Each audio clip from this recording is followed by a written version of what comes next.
Hi, I'm Yo from Hand to Mind. Welcome to the 5th day of the 7th week of our first grade Teach at Home series. And I'm going to tell you something you might not believe. What if I told you I could be you?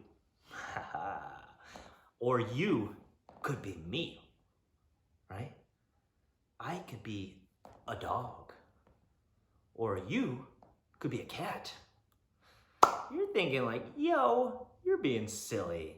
I can't be you. You can't be me. But you can, and I can. You know why? Because if I write a story, and in that story I'm telling it from your point of view, then in that story I have become you. Or if you write it from my point of view, you have become me.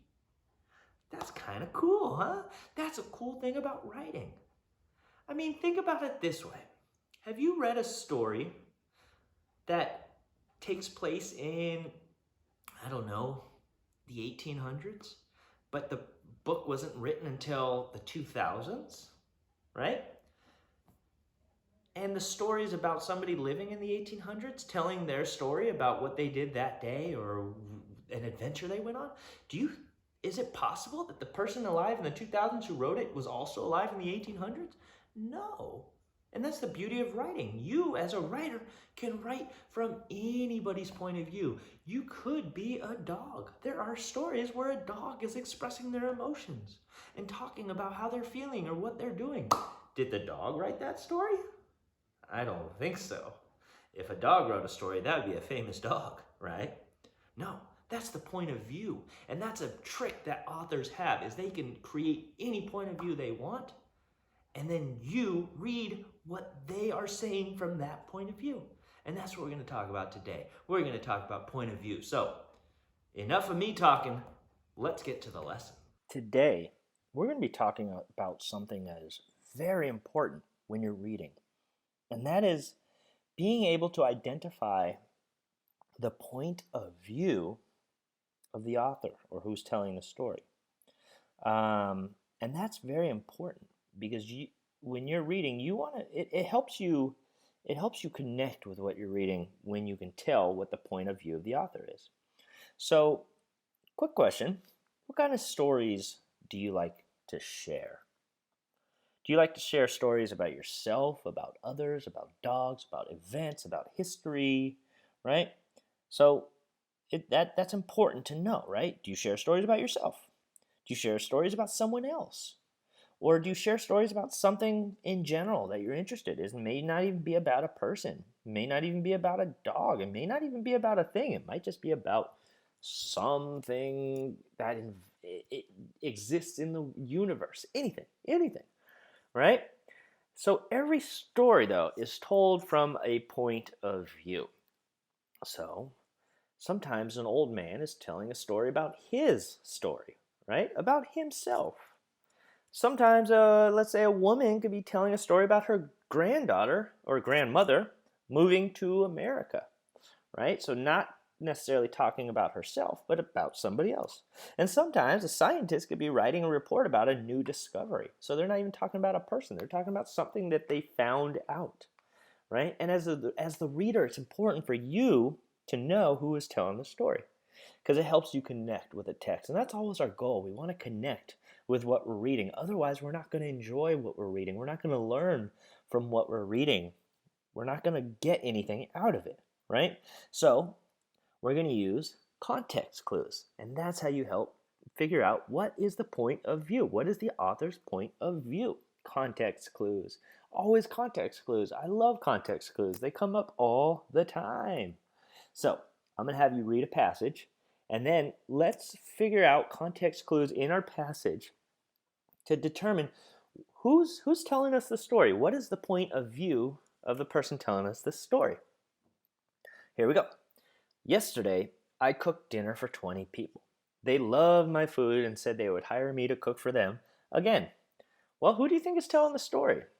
Well, we see that I cooked dinner for 20 people. And here's a very important word, I. So that means that it's the point, the story is about somebody is being told from the person who the story is about, right? So I am talking about myself. So whoever's saying this is talking about themselves, right? And they cook dinner for 20 people. They're talking about their food and they get hired. Who do you hire to cook food for you? A chef. And the chef is the one telling the story. That's their point of view. This is told from the chef's point of view. Here's another one. Here's that I word. When I am in space, it feels so special. There is no gravity, so I float. Seeing Earth from above is just magical. So we know that they're talking about themselves, and they're in space, no gravity. Not everybody goes to space. It takes a specific kind of person to go to space and see Earth from above, and that would be an astronaut. This is from the point of view of an astronaut. Here's another one. When it's time to eat, I go hunting for food. All right, we can stop there. First of all, here's that I word again.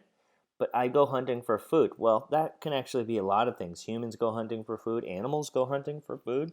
Even some plants actually hunt for food. But that's a whole different lesson, right? Let's keep reading. I have many sharp teeth. Ooh, now we're getting a little more specific, which help me grab my food.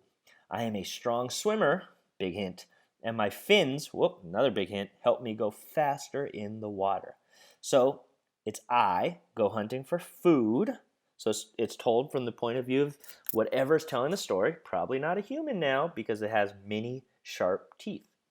It can be a strong swimmer and it has fins. Strong swimmer with fins with many sharp teeth.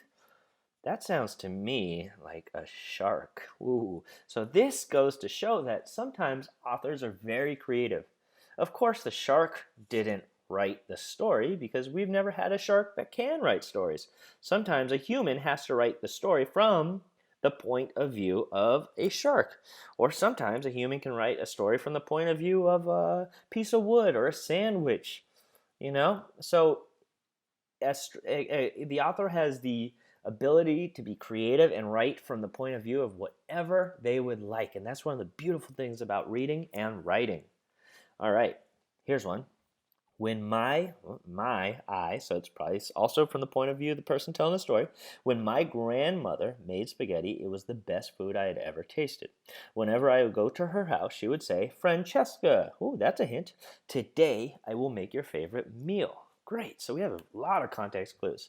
So we see my grandmother. So we're talking about we're not necessarily talking about the or it's not from the point of view of the grandmother because they're saying my grandmother, but we know that there's a grand something. It's probably the granddaughter or son, right, of this grandmother because it says my grandmother. And we're also talking about somebody named Francesca, which is typically the name of a girl or woman, but never say never. And so this is a granddaughter named Francesca. Great, so that's the point of view that this story is told. Now, sometimes stories are told from what's called a narrator's point of view, and this is something you'll learn in future lessons. A narrator. Now, a narrator can be somebody telling a story that isn't necessarily in the story, isn't necessarily a character in the story, right? So in this case, this story is told by a narrator, not somebody in the story. So let's read. After many days of training, Lux the dog can now roll over. It was challenging to teach him, but Lux enjoyed all the treats he got. Now he loves to show off his new trick. Now, if you get too used to thinking that the point of view has to be somebody or a character that's in the story, then you might think that Lux's point of view is what we're talking about. Lux the dog, it's from his point of view, but it's not. It's talking about how Lux was trained. And if you read it closely, you'll see some hints. Many days of training, it was challenging to teach him, and he got a lot of treats. So somebody had to do the training. Somebody had to teach him. Somebody had to give him the treats, and it had to be challenging for somebody.